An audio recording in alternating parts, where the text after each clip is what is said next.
From the moment SUGA of BTS appeared on The Tonight Show starring Jimmy Fallon,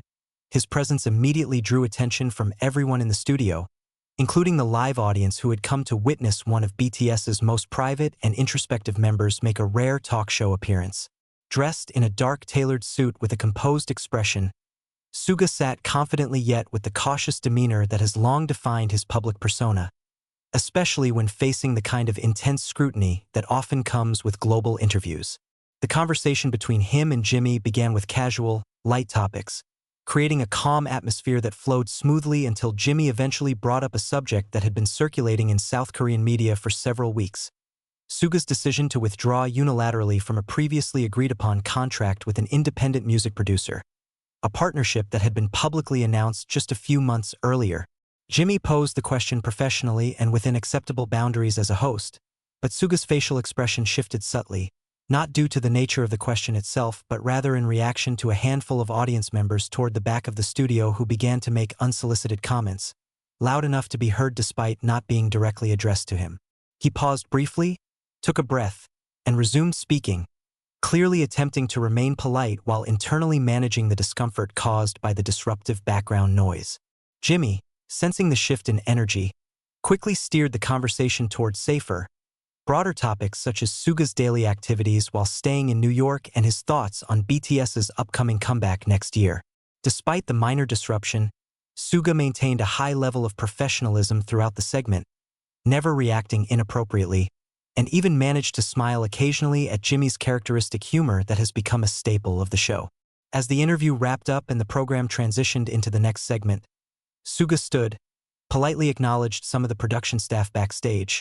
exchanged a few words with the crew, and put his mask back on before quietly exiting the main studio area with his management team,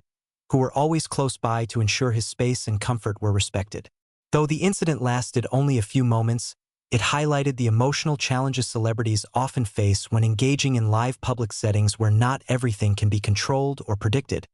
particularly when audience members express opinions without full context. Still, the session proceeded smoothly overall, and SUGA demonstrated once again his ability to uphold his integrity and calm demeanor,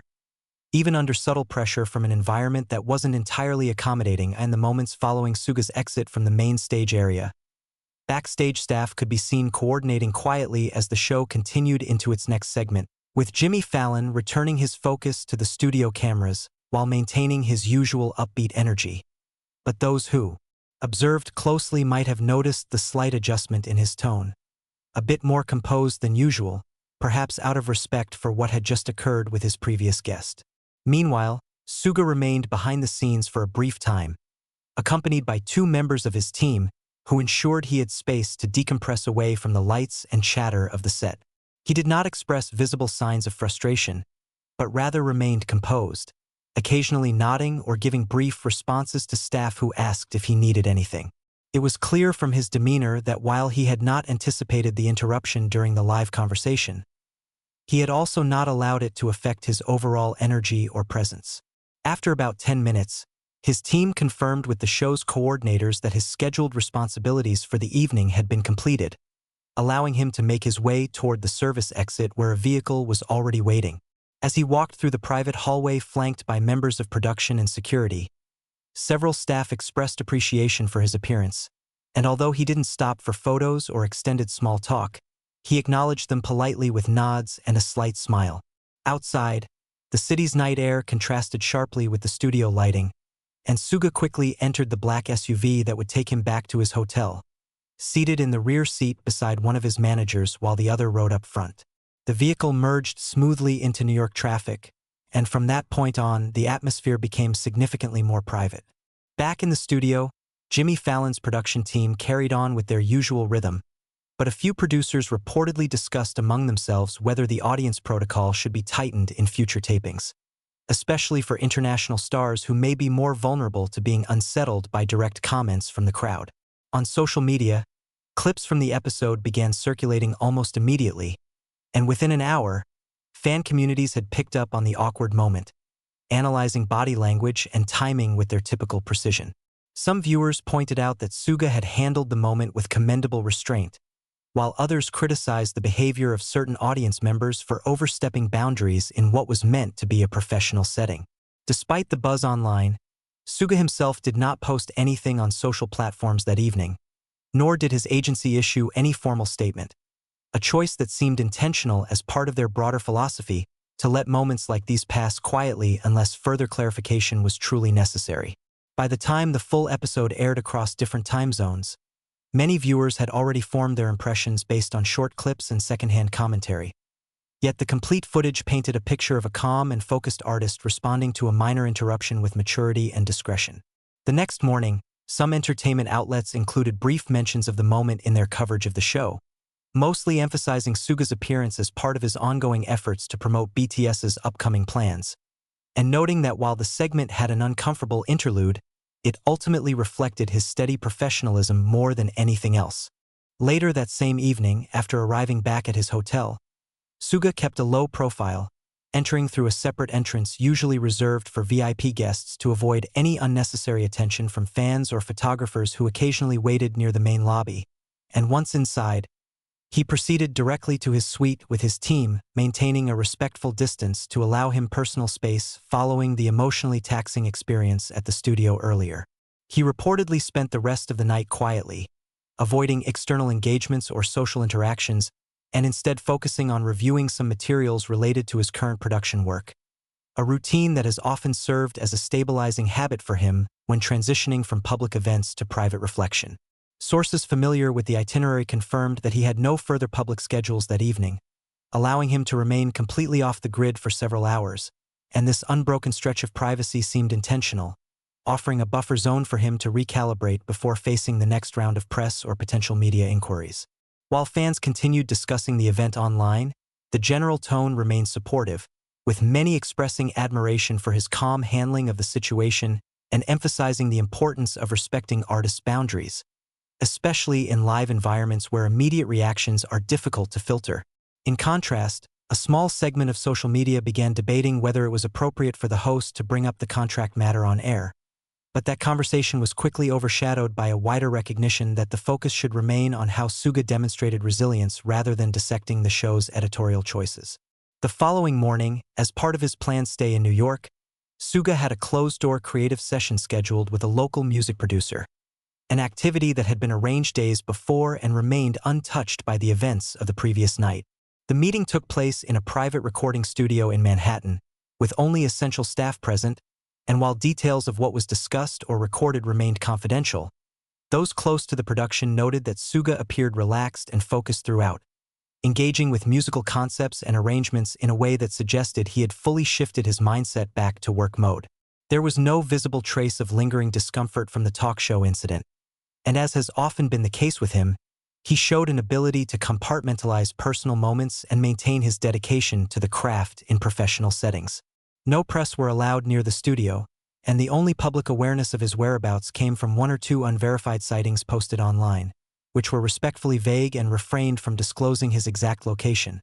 a sign of how even online communities had become more conscious about protecting his privacy after the previous night's tension. As the day progressed, international news outlets began picking up on the story, though most simply mentioned it in passing within broader coverage of BTS-related activities, choosing not to amplify the incident out of proportion. By late afternoon, HYBE representatives traveling with him were seen organizing logistics for his next appointment, and while they remained unavailable for interviews, their neutral and calm demeanor suggested there was no internal crisis stemming from what had happened. It became increasingly clear that for SUGA and his team, the moment on The Tonight Show was being treated not as a scandal or controversy, but as a minor hiccup in an otherwise productive trip, and their approach served to steer public discourse toward more meaningful highlights of his visit, including his creative collaborations and overall presence in the U.S. music industry at a time when BTS's global strategy is steadily evolving. By the time evening returned to New York, SUGA had concluded all scheduled activities for the day and remained within his accommodation, reportedly spending the hours in a quiet part of the hotel where he had access to both personal workspace and limited studio equipment that allowed him to continue sketching ideas without disruption. And according to one staff member, he seemed fully immersed in creative tasks, occasionally stepping out onto the balcony for fresh air, but mostly keeping to himself in a deliberate effort to maintain calm and focus. Meanwhile, the broader media cycle gradually shifted its attention away from the previous night's talk show, with major outlets now pivoting toward coverage of upcoming BTS plans and other entertainment events happening across the city, effectively allowing the conversation around SUGA's appearance to fade naturally without additional fuel. Internally, the team surrounding him maintained their usual rhythm, with his managers preparing for the next destination on his itinerary, while assistants handled logistical matters such as travel confirmations, equipment checks, and time slot adjustments based on the evolving pace of SUGA's creative work. Though there was no official statement from HYBE nor any reactive content from SUGA himself, the absence of public commentary appeared to serve as a firm signal that the matter had been closed from their side,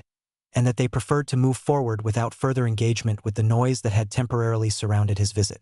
Among fans, the sentiment evolved into collective encouragement, with trending hashtags focusing on his artistry, his composure,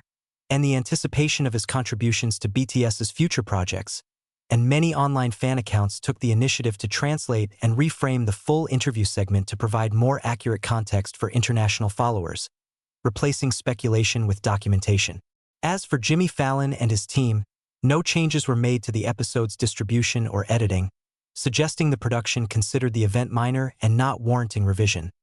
Though some insiders acknowledged there would be internal reviews to ensure smoother audience management moving forward, especially when hosting high-profile guests who attract intense fan and media interest. In the days that followed, several behind-the-scenes photos from SUGA's visit were quietly released through official channels, showing him in candid but serene moments inside the studio and backstage, which helped round out the public image of the visit as professional and composed rather than tense or controversial. These images were quickly shared across multiple platforms, reinforcing the impression that SUGA remained unaffected and centered in his values, particularly when it came to maintaining artistic integrity and emotional clarity amid the complexities of public life. His ability to navigate such moments without dramatic reaction or emotional outburst was seen by many industry observers as a testament to his maturity, not only as an artist but also as a public figure who understands how to protect his mental boundaries in high-pressure scenarios. With each passing hour, the incident from the taping became more of a footnote than a headline, and the public narrative began to focus on what SUGA might reveal next musically, as anticipation built around the ongoing evolution of BTS's future direction and how each member's individual journey continued to add new dimensions to their global story. As the trip neared its conclusion, SUGA's final day in New York unfolded with a sense of measured calm, marked by a brief internal meeting with his team in the early morning hours to review his remaining schedule and discuss pending creative decisions related to both solo and group projects. A meeting that, while informal, reflected the steady rhythm with which he has managed his career over the years, careful, strategic, and focused more on substance than spectacle. There were no public sightings that day, and it was understood among staff and media watchers that the artist had opted to spend his final hours in the city entirely off the grid, declining invitations for any additional appearances or interviews, a choice that aligned with the professional yet introspective image he has cultivated throughout his career. Rather than using his presence in the United States for high-volume promotion, SUGA chose to prioritize depth over reach, using the opportunity to fine-tune collaborations and preserve mental energy, especially after the brief discomfort he had experienced earlier in the week. While his departure was not publicly announced, a few fan accounts noted that vehicle activity near the hotel increased slightly by late afternoon, and by early evening, one of the black SUVs associated with his team quietly left the premises without drawing attention, later confirmed to be carrying the artist en route to the airport under discreet escort. The exit was managed with minimal noise, and true to form, SUGA maintained his preference for privacy until the very end of his stay. Within hours, news of his departure began circulating online, not through official statements but rather through aggregated updates from fans who had monitored his visit with respectful distance. And the tone remained overwhelmingly supportive, with many expressing pride in how he had handled his time in New York, not only artistically but also emotionally, by navigating an unexpected public disruption with grace and leaving behind a message of resilience through quiet action. In the entertainment circles, conversations turned toward what the next few months might hold for him and BTS as a whole, especially with the group's larger plans beginning to take shape again after a period of individual focus. For SUGA, the visit had served multiple functions: a professional checkpoint, a moment of artistic recalibration, and a subtle reminder of how global exposure brings both opportunity and emotional weight, particularly for someone who values personal authenticity over outward drama. While the moment at Jimmy Fallon's studio had triggered brief noise, it ultimately became a small piece of a much larger picture, one in which SUGA continued to demonstrate control over his narrative without reacting loudly or defensively. As the flight carrying him departed from JFK later that night, much of the city returned to its usual rhythm, but the impression left by his visit lingered in digital conversations and media columns that recognized not just his stature as a member of BTS, but also the thoughtful and disciplined way he continues to shape his journey. In the end, what stood out was not the discomfort of a few audience words, but the clarity with which he moved past them, maintaining his pace, his dignity, and his work ethic in a world that rarely slows down for anyone. With SUGA's return from New York completed quietly and without public fanfare, attention gradually shifted toward the substance of his visit rather than the minor tension that had initially drawn interest, and in the days that followed, commentary from music professionals, cultural writers, and fans began to coalesce into a narrative centered on his consistency as an artist who approaches both creativity and publicity with deliberation rather than impulse. While most mainstream outlets gave only minimal coverage to the uncomfortable moment during his Tonight Show interview, some independent writers used the opportunity to reflect on the challenges of being a globally recognized figure operating within the intense visibility of Western media, where the pressures of candid, unscripted moments can surface unexpectedly. SUGA's handling of such pressures, however, continued to be referenced as a model of restraint, not out of indifference but out of conscious emotional control that many readers found admirable, particularly in an era where public reaction is often shaped by loud viral moments. In fan spaces, the discussion evolved further, not to rehash what happened, but to celebrate how he moved past it without allowing it to define the overall tone of his trip. Some began sharing translated excerpts of previous interviews where SUGA spoke about the value of silence, of stepping back, of responding through work rather than through noise, and these themes found renewed relevance as supporters drew connections between his words and his recent conduct. Meanwhile, behind the scenes, SUGA returned to a regular schedule, attending low-profile studio sessions and participating in internal planning meetings with HYBE related to BTS's 2026 comeback, which many insiders now believe will reflect a more mature, self-directed version of the group as each member brings back insights from their individual journeys. There was no formal debrief or reflection from SUGA himself regarding the Fallon segment, and the lack of such commentary seemed intentional, not as avoidance, but as a gesture that the moment didn't warrant more space than it already received. In Korea, entertainment news outlets that had been quick to amplify the initial footage began refocusing on music developments, choosing to spotlight his confirmed collaborations, songwriting contributions, and long-term artistic goals instead. As public memory shifted naturally away from the moment in the talk show studio, what lingered was the portrait of an artist whose steadiness, not just his fame, makes him distinctive in the current landscape. Through a sequence of small, grounded decisions, declining to escalate, maintaining his workflow, preserving boundaries, SUGA managed to recenter the narrative on music, on character, and on intentional presence. In doing so, he not only moved forward personally but also helped shift public expectation about how such moments should be understood, not as scandals or stumbles, but as real-time examples of human response under pressure,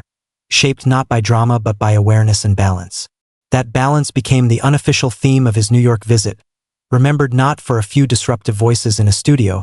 but for how those voices were met with unwavering clarity, composure, and the quiet confidence of someone who knows exactly who he is, no matter the stage or the audience.